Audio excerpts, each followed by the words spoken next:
सबसे पहले भगवान के बालक स्वरूप का दर्शन करना। बाल स्वरूप का दर्शन करके धीरे धीरे जो है श्रीमन नारायण की उस मूर्ति को तब तक ध्यानावस्थ रहना है उसमें जब तक चित्त वहाँ से हटे नहीं। और ऐसी स्थिति प्रायः जल्दी नहीं आती है। कभी अब धीरे धीरे जो है समय बढ़ता है। कुछ क्षण के लिए लगा, वह अलौकिक छवि जो है हमारे नज़रों के सामने आई, फिर तुरंत ओझल हो गई, फिर मन वहाँ से हट जाएगा। जितनी देर अब जब प्रयास करेंगे तो करत करत अभ्यास ते जड़मत होई सुजान, रसरी आवत जात ते शिल पर परत निशान। शिल पर परत निशान, उस शिल पे पत्थर पे जो है निशान पड़ जाता है। तो जब शुरुआत करेंगे तो शुरुआत में बहुत कम झांकी मिलेगी। उसी झांकी को जो है प्रतिदिन खोजने का प्रयास करिए, प्रतिदिन खोजने का प्रयास करिए। करते करते करते करते एक दिन ऐसा आएगा कि अब सीधे साक्षात्कार होना शुरू हो जाएगा। साक्षात्कार का मतलब प्रभु के चरण शरणों में जाकर के हमारी आसक्ति और प्रेम बढ़ जाएगा। योगी जन क्या करते हैं, भगवान क्या बता रहे हैं कि पहले उनका ध्यान करिए, और ध्यान तब तक करिए जब तक ध्यान वहाँ रहे, खुद से जो है हटने के लिए प्रेरित न हो।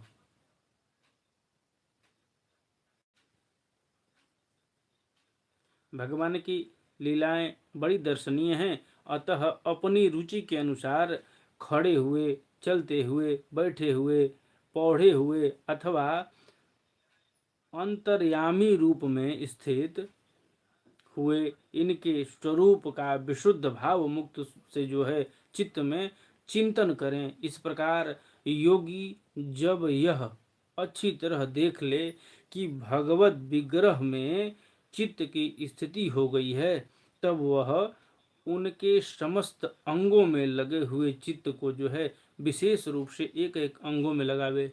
जब भगवान की ऐसी स्थिति बन जाती है, चित्त में आकर के प्रादुर्भाव ले लेती है, उत्पन्न हो जाती है, तब क्या होता है, तो उसके बाद सबसे पहले यदि कहीं दर्शन ने लगाना चाहिए, जब भगवान का पूरा चित्र सामने आने लगे, तब जो है सबसे पहले उनके पद पदारविंद में ध्यान को आकृष्ट करना चाहिए। क्यों? रामचरितमानस में तुलसीदास जी लिखे हैं, गुरुपद नख मन गण ज्योति, सुमृत दिव्य दृष्टि ही होती। वहीं से दिव्य दृष्टि का प्रादुर्भाव होता है। तो सबसे पहले भगवान के चरण कमलों में ध्यान लगावें। ये कब की स्थिति है? जब भगवान बढ़िया से सजग तरीके से, सही तरीके से, भगवान जो है पूरा नेत्र बंद करने के बाद उनका प्रादुर्भाव हमारे मूल आधार में हो जाए, समझ में आने लगे, तब जो है भगवान के चरण कमलों का जो है ध्यान करना चाहिए। भगवान के चरण कमलों का ध्यान करना चाहिए। यदि 4 लोगों में जो कोई ग्रुप में जुड़ा हो, एक बार ग्रुप में ज़रूर मैसेज कर दीजिए आप लोग कि कृपया आप लोग जल्दी से जुड़ें।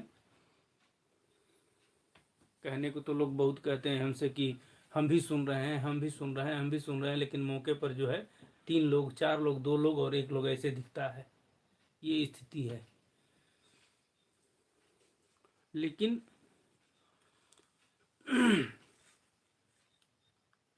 नहीं जुड़ने की बाद कोई बात नहीं, ठीक है, नहीं जुड़ना है मत जुड़ो।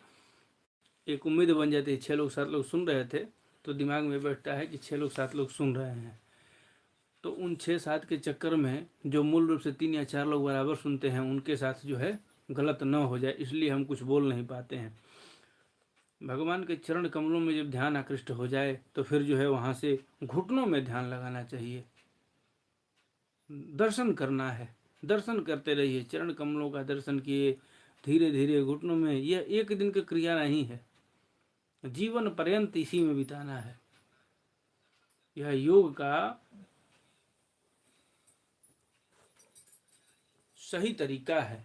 भगवान योग का सही तरीका बता रहे हैं। योग का सही तरीका क्या है, भगवान उसको बता रहे हैं।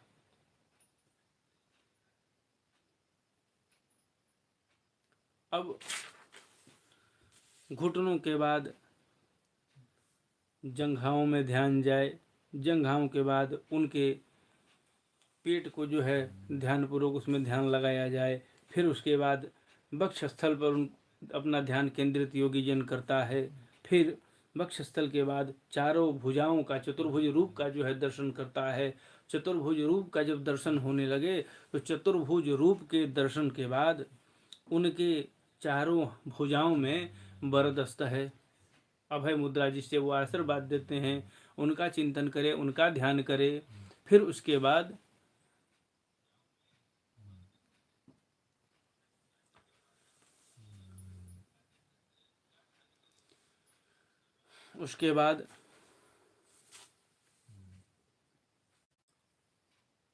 सुदर्शन चक्र का ध्यान करे। फिर उनके हाथ में, एक हाथ में शंख है, उस शंख का ध्यान करे। फिर एक हाथ में गदा है, उस गदा का ध्यान करे।